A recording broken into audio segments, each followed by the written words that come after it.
Senhores telespectadores, como se lembram ainda, no nosso último programa, a ideia era embarcar em Caminha, desembarcar em Valença. Simplesmente, não sou eu quem faz o tempo passa depressa, um programa são 25 minutos, daqui de Valença até lá abaixo a Caminha ainda são cerca de 25 quilómetros, e literalmente não houve tempo. Mas eu prometi que hoje viríamos a Valença. E aqui estamos. Queria-lhes falar na história de Valença e o meu telespectador, para perceber porque é que Valença nasceu e teve toda esta importância na história portuguesa, tem que olhar para o outro lado do rio. Vê uma cidade, a cidade é Tui, vê uma catedral de pedras escuras, a Catedral de Tui, que durante muito tempo teve aqui jurisdição sobre estas terras. Ora bem, o nosso rei Dom Afonso Henriques entendia que aquelas terras também faziam parte do seu reino. Naturalmente que o rei de Leão e Castela entendia exatamente o contrário, que aquelas terras eram dele. Bom, e quando um rei acha uma coisa e o outro rei acha a coisa exatamente contrária, claro, há conflitos, houve guerras que duraram dezenas de anos. Ainda o filho do Dom Afonso Henriques, o Sancho I, olhem, faz exatamente agora 800 anos. No ano de 1197, era o nosso Dom Sancho o senhor de Tui. Mas a verdade é que o rio é que separava as duas regiões, os portugueses foram forçados a abdicar completamente, a desistir das suas pretensões à outra margem do Rio Minho, e é nessa altura que el rei Dom Sancho manda fundar Valença. Ele não lhe pôs o nome de Valença, pôs um outro nome bem engraçado, chamou-lhe Contrasta. E é claro, nós não sabemos as razões dos nomes, e quando a gente começa a dizer assim estas fantasias, corre o risco de estar a confundir história com lenda. Mas é muito possível que a palavra contrasta se tenha esta ideia em frente de Tui, que realmente o rei de Leão e Castela tinha fortificado. O nosso rei também vem fortificar uma povoação e faz aqui os robustos muros de uma povoação que vai ficar para sempre. E se do lado de lá do rio está a bandeira de Leão e Castela, do lado de cá estão as 5 quinas de Portugal. Eu acho que esta origem da povoação é extremamente bonita, porque se foi como eu penso, isto é o rei a dizer: aqui é Portugal.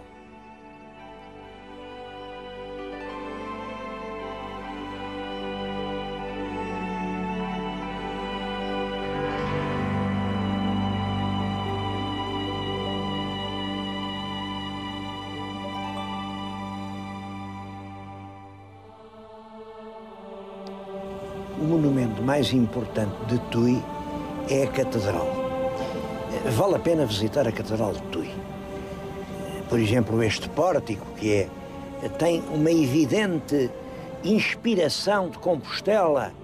Este pórtico, só por si, é uma beleza. Mas eu queria chamar a atenção para isto.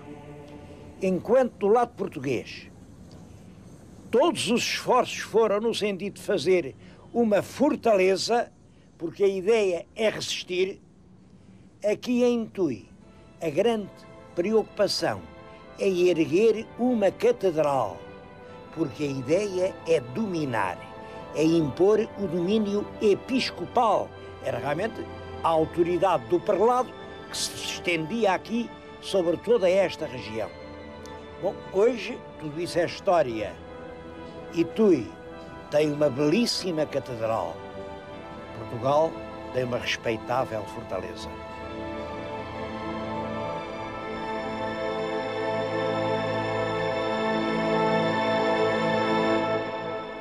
Bom, é claro que as relações entre a cidade de Tui e esta vila de Valença foram sempre muito estreitas. Não julguem que são povoações inimigas, são terras realmente irmãs. Há hoje aqui em Valença muita gente que vai todos os dias a Tui. E há muita gente em Tui que vem todos os dias em Valença. Aliás, eu não vou deixar acabar este programa sem mostrar aí essas ruas, estão cheias de gente vinda do outro lado da ponte, quer dizer, vinda da Galiza. Mas um dos vestígios mais antigos dessa profunda ligação é a memória, aqui em Valença, de São Teotónio. Está na nossa frente, como veem, é uma bela estátua. O autor, eu não posso dizer bem quem seja o autor, porque se deu isto. A estátua foi encomendada a um grande escultor, que era o Álvaro de Bré. O Álvaro de Bré estava a modelá-la exatamente quando a morte o levou. De maneira que depois teve que se encomendar a outro escultor, ao Vasco da Conceição, que finalizasse o trabalho. É, portanto, de certo modo, digamos, um filho com dois pais. Esta estátua representa o São Teotónio. E porquê é que eu digo que se liga a Tui? É que este Teotónio era sobrinho do bispo de Tui e o nosso Dom Afonso Henriques, exatamente para manter as melhores relações, pegou no rapaz e fê-lo nem mais nem menos que prior de Santa Cruz de Coimbra. Este Teotónio teve um papel extremamente importante nos primeiros tempos do Estado português. Ele foi uma espécie de conselheiro do Dom Afonso Henriques, era um homem muito culto, e era em Santa Cruz de Coimbra que se criavam os quadros intelectuais para a jovem monarquia. A tudo isso ficou ligada a memória de São Teotónio. Aliás, o que diz ali na estátua é que foi o primeiro santo português. Isso também é interessante. É claro, foi o primeiro santo português, porque antes disso Portugal também não existia como um Estado independente. Mas ele foi santificado precisamente em consequência da enorme ação cultural que teve em Santa Cruz de Coimbra. Estou aqui a dizer isto e a lembrar-me de Santa Cruz de Coimbra e do estado em que aquilo está. A memória de São Teotónio não é de estátuas assim que precisa. Era realmente que olhassem por aquele claustro, por aquele monumento. Há um outro habitante desta região, porque o São Teotónio nasceu aqui perto, nasceu em Ganfei.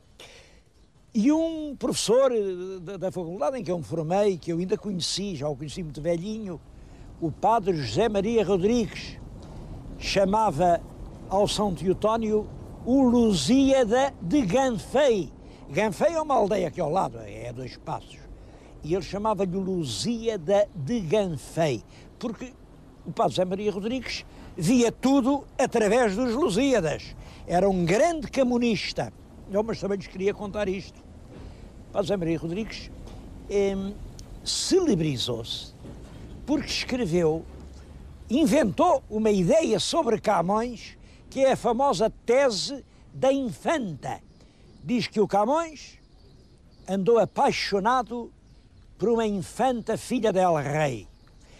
Olhou para alto e toda a vida, e uma grande parte da obra deste sábio, que era um sábio notável, o José Maria Rodrigues era um homem muito erudito, pois ele passou a vida a defender este disparate, que o Camões se apaixonou pela infanta. Coitado do Camões, coitado do Camões. Tudo o que é verdade é que o Camões dedicou uma grande parte dos seus versos a uma senhora, a que ele chama mesmo senhora, chama-lhe sempre senhora, e vê-se que é uma mulher que tinha uma condição superior à dele próprio, Camões. Ora, como o Padre José Maria Rodrigues julgava que o Camões era fidalgo, pensava mais que fidalgo só príncipe, portanto era princesa. Bom, isso hoje está completamente posto de parte, embora os erros são como as nódoas, custam muito a sair. Ainda se publicam livros em Portugal que repetem esse disparate dos amores de Camões pela infanta.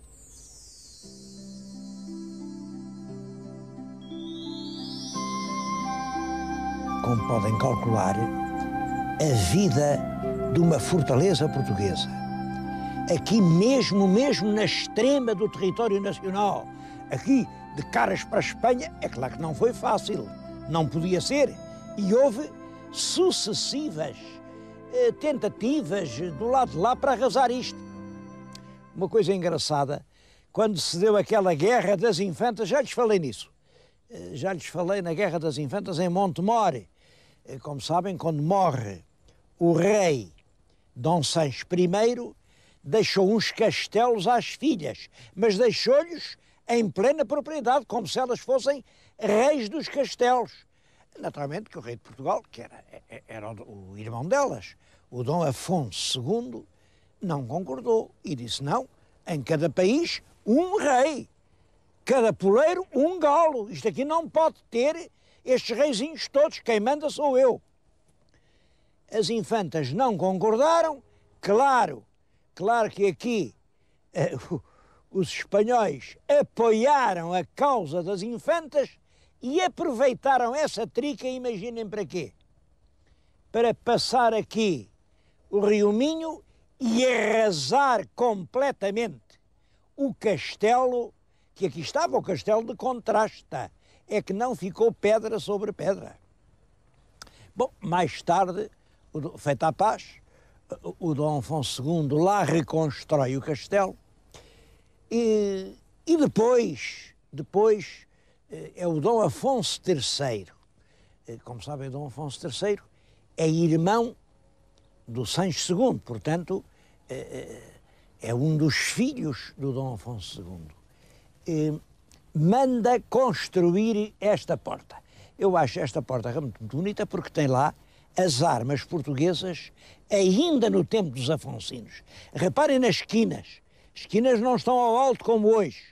As esquinas estão assim, as esquinas laterais estão deitadas. Era aquela bandeira portuguesa antes de Dom João II. E também tem graça porque é que depois as esquinas passaram a figurar ao alto. É que o Dom João II dizia: quinas derribadas é sinal de derrota, quinas em pé é sinal de vitória. Ora, como ele tinha acabado de perder a Batalha de Toro, pôs aquelas quinas em pé em sinal de vitória, porque o Dom João II, enquanto reinou, manteve esta verdade sagrada. Toro não foi uma derrota, foi uma vitória. Vejam como sempre a política foi isso. A verdade não é o que acontece, é o que se diz. Bom, mas aqui ainda estamos antes da tal verdade decretada pelo príncipe perfeito. Lá temos o escudo com as quinas deitadas. É o arco do Bolonhês. Isto foi feito aqui no século XIII, depois da Revolução em que Bolonhas tomou o poder, como sabem, é em 1245-48, portanto é nos anos seguintes, isto deve ser uma coisa de 1250-1260, vejam a antiguidade que isto tem. É das mais antigas e veneráveis relíquias da fortaleza de Valença. Curioso, e vim aqui por isso, é que foi exatamente esse Dom Afonso III quem mudou o nome à terra. Disse, contrasta, mas contrasta com quê? Contrasta com quem? Qual contrasta? Qual meia contrasta? Isto agora chama-se Valença. Devo dizer que Valença é uma palavra que vem diretamente do latim e quer dizer valentia.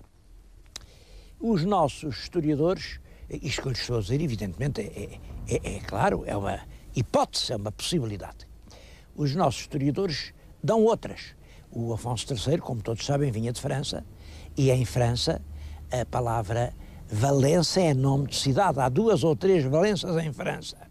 Bom, além disso, que isso é o que se diz, é verdade que o Dom Afonso III veio de França por mar e o navio em que vinha arribou à cidade de Valença, no Mediterrâneo. Portanto, é perfeitamente possível que ele tivesse uma recordação, enfim, agradável de alguma dessas Valenças onde tinha passado e resolvesse perpetuá-la aqui. Mas também é verdade que o Dom Afonso III era primo do rei São Luís, primo direito, do Luís IX, rei de França, e era um homem muito culto. Ele sabia ler, sabia escrever, talvez soubesse algum latim, e ele sabia perfeitamente que a palavra Valença portuguesa vem de uma palavra latina que queria dizer esforço, valor, coragem, valentia. E acho que a ideia dele foi realmente essa. Aqui, na ponta da fronteira, face a um país que, volta não volta, nos fazia a guerra, esta cidade teimava em viver. Aqui era a terra da valentia. Daí o nome de Valença. Isto tudo pode ser, pode não ser, mas tem muita probabilidade de ter sido assim.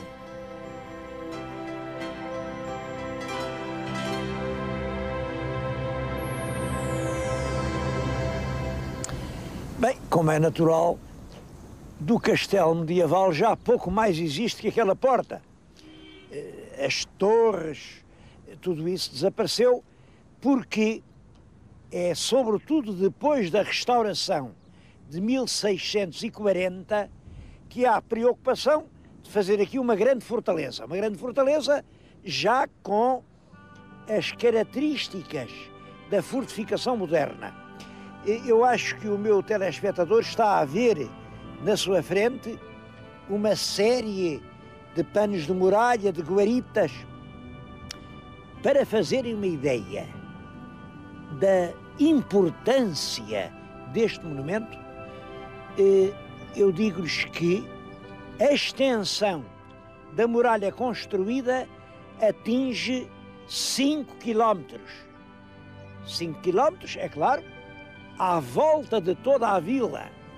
5 quilómetros que estavam artilhados, que tinham grandes guarnições militares e que naturalmente não foram feitos de uma vez. Esta fortaleza de Valença tem isto de curioso. Foi começada cerca de 1640, após a restauração, dura todo o século XVII. Olhem, aquela porta que está além fechava ao circuito fortificado, mas depois resolveram fazer uma nova fortificação, chamam-lhe a Coroada. Estão agora a ver as portas da Coroada. Isso é já século XVIII. No século XIX continuam as obras. Chega só a meados do século e há reclamações. O povo daqui a dizer, então nunca mais acabam os buracos. Que diabo de obras são estas? Vem outra vez o inverno, a gente morre aqui no meio da... protestos, até que as obras não sei se chegaram a acabar. Eu não sei. Acho que isto nunca foi completamente acabado. O que acabou foi a guerra, já não havia razão nenhuma para ter aqui soldados. A última guarnição militar foi extinta em 1927. É que em 27 houve uma grande revolta, chamada Revolução de Fevereiro, uma revolução contra a ditadura militar que se tinha instalado no ano anterior, no 28 de maio. Há uma grande revolta militar e o regimento aqui de Valença tomou parte na revolução. Como a revolução perdeu, é claro, o regimento foi mandado daqui para fora e parecia que Valença tinha chegado aos seus últimos momentos. Sem os soldados, sem as vivandeiras, sem o rufar dos tambores, sem as paradas, sem as tabernas, parecia que isto era uma vila morta. O mato crescia por toda a parte, as paredes arruinavam-se, a população preferia viver lá embaixo onde se estavam a construir casas novas, confortáveis, e dizia-se que Valença, esta Valença da fortaleza, era uma terra morta para todo sempre. Mas não foi. Também isso tem data, é em 1959. Em 59, o ministro Arantes e Oliveira manda constituir uma comissão para a valorização turística e histórica de Valença. E, novamente, constrói-se uma pousada, constrói-se um tribunal, constroem-se edifícios públicos, rasgam-se ruas novas.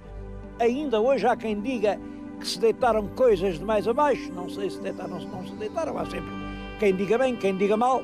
A verdade é que foi possível reconverter a velha fortaleza seiscentista num centro turístico que ainda hoje conserva toda a sua vitalidade.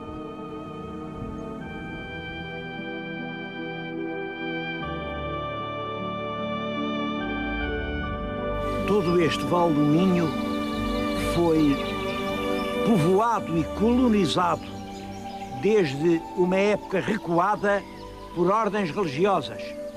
E vale ainda hoje a pena vir visitar o mosteiro Sanfins de Friestas. Este edifício é do século XII e é claro que é uma das obras mais notáveis do românico português. Resta a igreja, que foi restaurada aqui há umas dezenas de anos. É claro, tudo o que era mosteiro, enfim, foi roubado, até as pedras da eira levaram.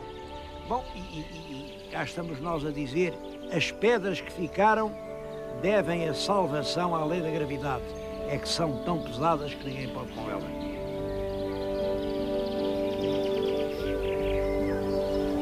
Bem, às vezes, nem a lei da gravidade nos vale.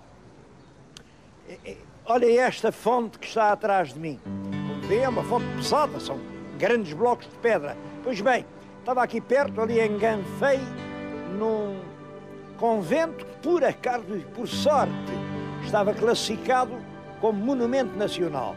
Mas a fonte desapareceu. Depois viu-se num antiquário ali em Viena, depois viu-se noutro em Setúbal. Acabou por aparecer na posse de um grande milionário estrangeiro que morreu aqui há uns anos, não vale a pena dizer nomes. O Ministério Público interveio e lá se conseguiu, neste caso, que a fonte voltasse a Valença. Foi, portanto, uma história com um final feliz. Como também é feliz o final desta história de Valença. É uma praça de guerra que, quando deixou de haver guerra, se transformou numa praça de paz. Há dias em que esta Valença parece um festival e é justamente cheia de espanhóis que a gente vê. Vejam vocês, andamos aqui a pôr os canhões, a apontar contra os espanhóis e agora são os espanhóis que vêm aqui, que se dão as mãos, que nos abraçam. é um final feliz, tão feliz como o daquela fonte. Em todo caso, é bom não confiar demais.